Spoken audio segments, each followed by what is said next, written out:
José Álvarez Junco es historiador, es escritor, es analista y es catedrático emérito de la historia del pensamiento político y de los movimientos sociales en la Universidad Complutense de Madrid. Autor de numerosas obras, fue también director del Centro de Estudios Constitucionales. José Álvarez Junco, bienvenido a Tendencias 21 Televisión. Muchísimas gracias. ¿Cómo se ve desde la atalaya de historiador la actual situación política española? Pues mire, si me pregunta específicamente desde la atalaya de historiador, le voy a decir algo que le va a sorprender. Bien, se ve bien. Usted compare la actual situación española con la de hace 100 años, con la de hace 200, 300, 400. Y estamos en un buen momento de historia de España, ¿no? Desde los años 60 para acá hubo un despegue económico, teníamos una renta per cápita de 200, 300 dólares, ahora la tenemos de 30.000, ¿no? No sé. Teníamos una dictadura, ahora tenemos una democracia. Teníamos un régimen súper centralizado, represivo, y ahora tenemos un régimen descentralizado de autonomías. Éramos un país de emigrantes, iban los españoles a Alemania o a América Latina o a donde podían, y ahora mismo somos un país de inmigración. En fin, tenemos bastantes motivos. No estábamos aceptados en el escenario internacional, ahora estamos en la Unión Europea, estamos en la OTAN, estamos en el Consejo de Seguridad de las Naciones Unidas. En fin, si usted piensa en estas cosas con un poquito de perspectiva, este país está bien. Dentro de eso se ha revelado, con V, se ha revelado una situación de democracia francamente frágil y francamente corrupta, francamente clientelar. Esto de hacerse demócratas así de la noche a la mañana, terminar una dictadura y de repente convertirnos en demócratas, no es tan fácil. Hay que aprender lo que es la división de poderes, hay que aprender lo que es el respeto a las libertades, no a las propias, la defensa de las libertades propias y el respeto a las libertades ajenas. Hay que aprender lo que es, naturalmente, el cumplimiento de la ley y el respeto a la ley, y el que existan unas instituciones que no puedan convertirse en instrumentos de partido, por ejemplo, yo que sé, el Poder Judicial, que no se pueda invadir por los partidos y convertir en un instrumento al servicio del gobierno. Y en esta coyuntura concreta en la que estamos ahora mismo, sin gobierno y con unas negociaciones para formar gobierno, pues ya que he empezado desde el punto de vista positivo, le diré, hay una cosa positiva, y es que el Parlamento es el centro de la vida política del país, y las negociaciones entre los grupos parlamentarios son el centro de la vida política, no el gobierno, que ha sido el centro de la vida política durante los 40 años de democracia. Y nos hemos creído que la democracia consistía en elegir a un gobierno, y ya está, y los próximos 4 años mandan estos, y los siguientes mandarán los que ganen las siguientes. No, la democracia es mucho más complicada que eso. Y hay que negociar, y el gobierno que tengamos, si lo tenemos en la actual situación, tendrá que negociar las leyes y las medidas porque no tendrá mayoría parlamentaria, lo cual quizá no sea tan malo. Usted ha escrito que la democracia española es de mala calidad. Sí. Y es porque no se respeta la división pues por de estas poderes. cosas que acabo de decir, sí, es una idea que tengo en la cabeza ahora mismo, y es fundamentalmente, uno, respeto a los derechos y libertades, la defensa de uno mismo y el respeto de los de al lado, sobre todo cuando el de al lado opina de una manera distinta a ti, que es cuando de verdad es difícil. Dos, la división de poderes. Que el gobierno no tenga la mayoría parlamentaria, sino que el Parlamento pueda controlar al gobierno y que el gobierno no invada al Poder Judicial. Y no digamos ya que no presione sobre los medios de comunicación y toda otra serie de cosas. ¿Es usted optimista sobre la posibilidad de que haya gobierno a corto plazo o piensa que es inevitable una repetición de las elecciones? No es inevitable, no es que yo sea optimista, pero no es inevitable. Una situación de un pacto PSOE-Ciudadanos como el que hay, con la abstención de Podemos o de PP o de una parte de ellos, pues eso es posible. Y tendríamos entonces un gobierno del centro derecha y centro izquierdas coaligadas, con una derecha representada por el PP y una izquierda representada por Podemos. Sería una situación muy normal en Europa, ¿no? Y eso, lo que pasa es que eso no se va a producir la semana que viene, lógicamente, eso se producirá el último día antes de la disolución automática del Parlamento, cuando los partidos que tengan que abstenerse lleguen a la conclusión de que no les conviene nuevas elecciones. Por ejemplo, el PP, que está en una situación de abierta descomposición, con una crítica generalizada hacia su líder, pues puede ocurrir que tenga un colapso y que se dé cuenta, gente más joven y más dinámica dentro del PP, se dé cuenta de que unas nuevas elecciones va a reducir su representación parlamentaria. Eso es bastante probable. ¿Cree usted que al Partido Popular le puede ocurrir como a la Unión de Centro Democrático en el año 80-81, que al final se descompuso y desapareció? Pues puede ocurrir, podría ocurrir. No es una cosa tan repentina como lo de Unión de Centro Democrático. No hay una lucha por el poder. No hay una cosa tan clara como Unión de Centro, pero podría ocurrir, sí, porque el Partido Popular es un animal político raro en Europa, ¿no? Que coaliga la derecha, centro-derecha, ellos se llaman de centro-derecha, y es verdad que el centro-derecha les ha estado apoyando electoral en estos últimos años, y la derecha, nacionalista, ultraderecha. En España no hay un partido de ultraderecha, porque esos votan al PP. Entonces esas dos ramas podrían muy bien dividirse y fragmentarse, y el PP convertirse en un partido de ultraderecha al final, y en cambio la derecha moderna y que se llamaba antes civilizada, pues pudiera estar representada por Ciudadanos. ¿Los políticos españoles son tan mediocres como dicen algunos, o comparados con los de tiempos pasados son parecidos? ¿Cuál es la opinión del historiador?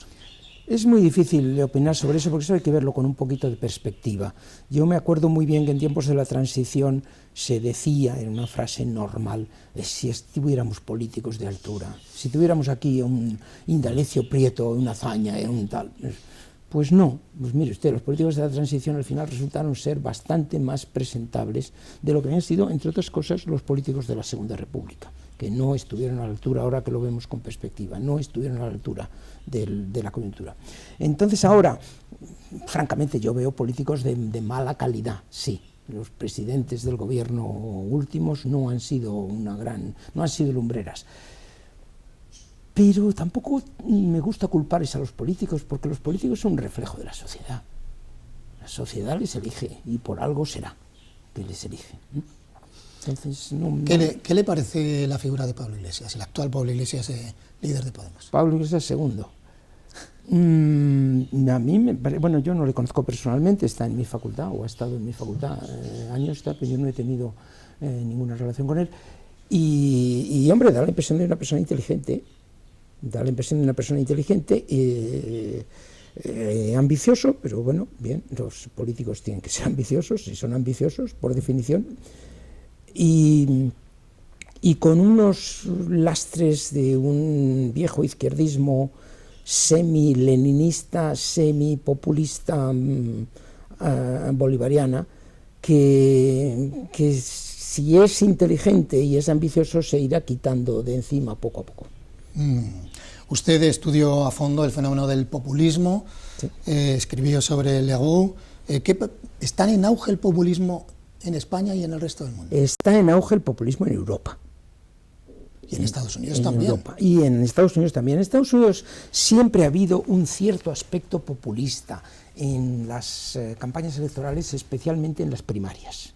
Al final se suele acabar eligiendo un candidato que no es el populista, pero había un aspecto populista, vamos, yo estuve allí en los años 90 y no, claro, los años 90 ya son una eternidad para cualquiera, porque vivimos un mundo tan presentista que ya no se puede dar un ejemplo de los 90. Nadie se acuerda de Ross Perot.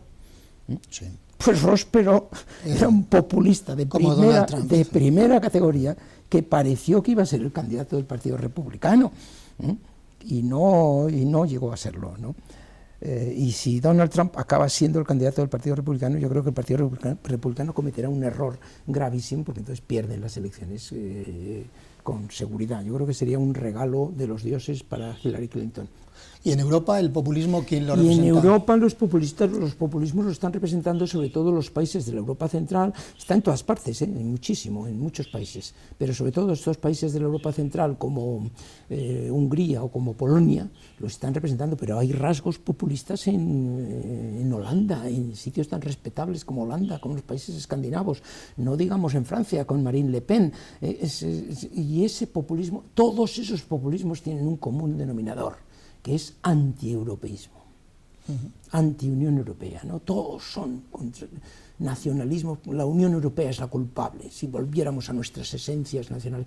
Bueno, a mí eso me hace sentir vergüenza, como europeo. ¿Y en España el populismo, quién lo representaría ahora mismo? Hay rasgos populistas en Podemos, sin la menor duda, y no hay rasgos populistas todavía en una derecha, no hay, en España no hay, somos una excepción en Europa. Somos el único país un poquito importante, un poquito grande de Europa que no tiene una derecha nacionalista, anti-inmigrantes y anti-europeo. Profesor Álvarez Junco, ¿sigue siendo válido el concepto político de derechas e izquierdas en España o está obsoleto? Va diluyéndose, pero sigue siendo válido en algunos aspectos. Vamos a ver, en un aspecto sería en políticas económicas neoliberales que tienden a favorecer rentas altas y por tanto a reducir impuestos y a reducir el peso del sector público, mientras que políticas de izquierdas hacen transferencia de rentas a través del sector público, un sector público fuerte y servicios públicos. Desde un punto de vista cultural, en España hay una división de izquierdas y derechas que viene de antiguo, y esa es la que está perdiendo más peso, que es la división entre católicos, ultranza, clericales, peso de la Iglesia y peso de la religión en la educación y tal, frente a laicos o anticlericales. Esto quizá esté perdiendo peso.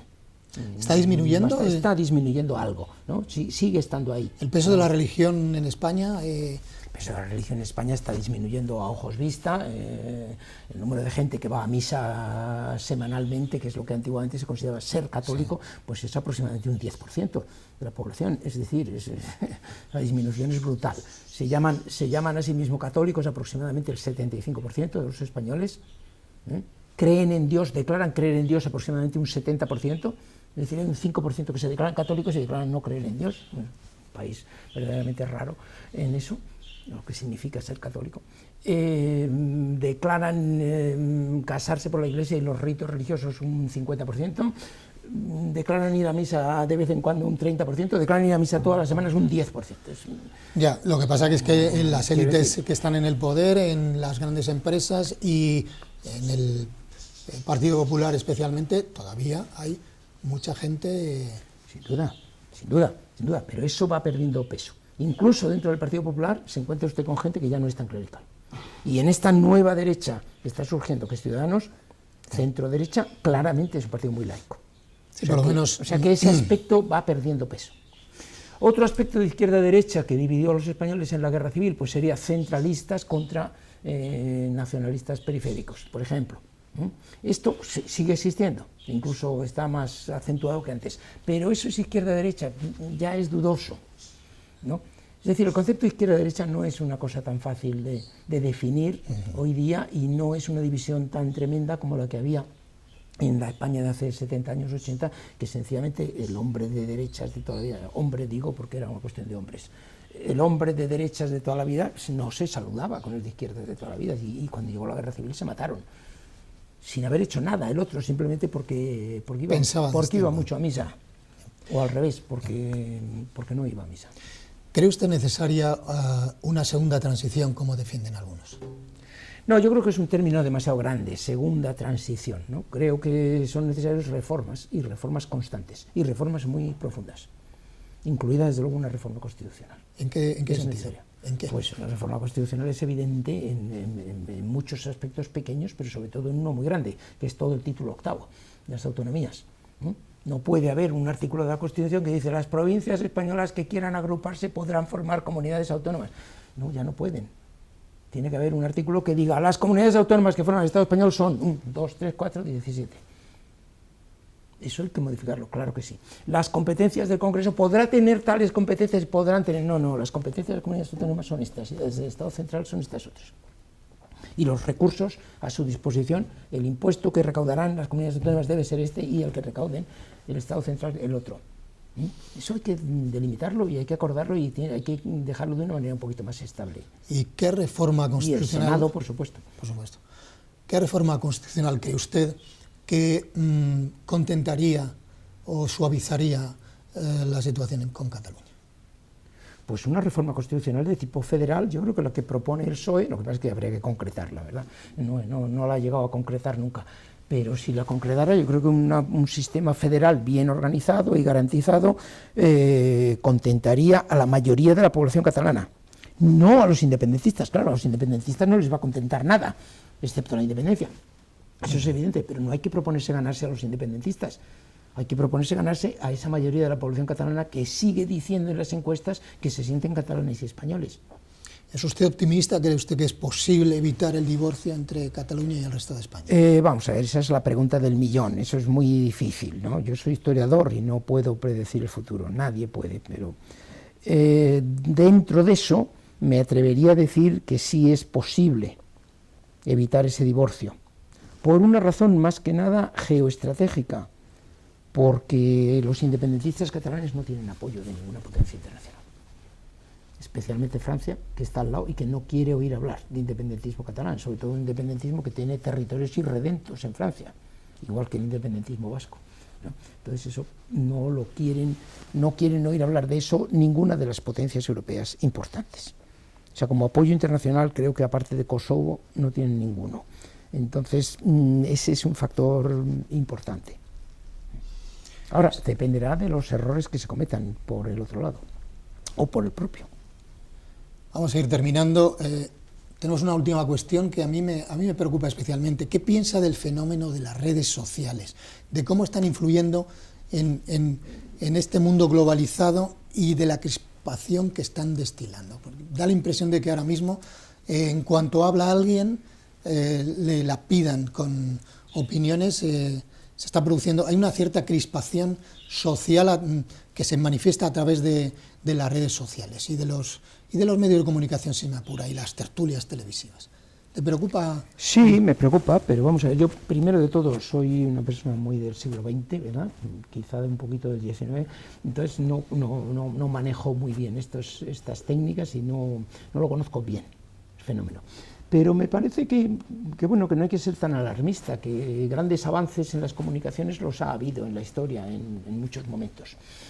En el siglo XV, si me permite remontarme, pues un señor llamado Gutenberg inventó la imprenta, y cuando pocas décadas después Lutero lanzó su ataque contra la Iglesia, pues gracias a la imprenta eso se multiplicó su efecto y se convirtió en un periodo de siglo y medio de guerras de religión en Europa. Fue un efecto de una nueva tecnología, vamos, y de la comunicación. Sin imprenta no hubiera habido protestantismo, eso con seguridad. Después ocurre con la radio. Hitler y Mussolini funcionan con la radio, con los periódicos en la Revolución Francesa y tal. Los medios tecnológicos cambian la relación y entonces permiten unas movilizaciones que antes eran imposibles. Esos medios acaban estando controlados por el poder, de alguna forma. Suelen acabar estando controlados, suele acabar habiendo algún tipo de censura sobre esos medios y algún tipo de responsabilidades para los que difunden cosas, por ejemplo, que son falsas. Siempre ha habido instrumentos para la agitación y la propaganda. Naturalmente, y los instrumentos para la agitación crecen más rápido de lo que crece la legislación que los controla. La legislación tarda en conseguir controlar eso. O sea que yo no me preocuparía mucho diciendo que estamos ante un mundo completamente desconocido. Es verdad que es una situación nueva, pero no hay mucho más. Me preocupa mucho más la falta de... usted ha mencionado las tertulias en medio de eso. La tertulia es una cosa... La falta de tolerancia, tal vez. Sí, la falta de civismo, ¿no? La educación desastrosa que dan a nuestros conciudadanos esos contertulios que se dedican a no escucharse uno a otro, sino a gritar más y más, a hablar todos a la vez. Bueno, eso es una cosa que debería estar, yo soy poco partidario de prohibir, ¿verdad? Pero debería estar prohibido, el poder por lo menos debería imponerle unos impuestos brutales al que haga un espectáculo carnicero de ese tipo. Pues son las palabras, son las declaraciones, son las opiniones de José Álvarez Junco, uno de los historiadores más prestigiosos que tenemos aquí en España. Muchísimas gracias. No, gracias a ustedes. Y a ustedes, a vosotros, los esperamos. Hasta luego.